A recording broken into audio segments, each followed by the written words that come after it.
Hi guys, welcome to my Udemy course on men's fashion. My name is Jordan and I'm here to teach you guys how to dress better. And I know you're probably a little bit concerned because you don't want things in this course to be too high fashion and just stuff that you actually won't wear.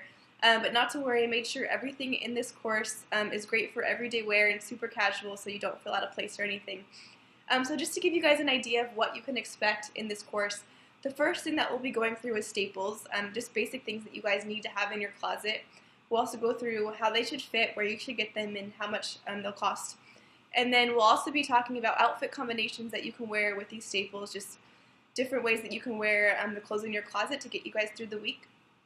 And then the other things that we'll be talking about is outerwear, different jackets and vests that you need to have in your closet, and then the types of shoes that you need to have and what not to have for shoes, and then socks, and yeah, so that's basically it. And then I also have some attachments at the end of the course to get you guys going on the right track. So I hope you guys take this course, I hope you enjoy it, and I'll see you guys on the other side.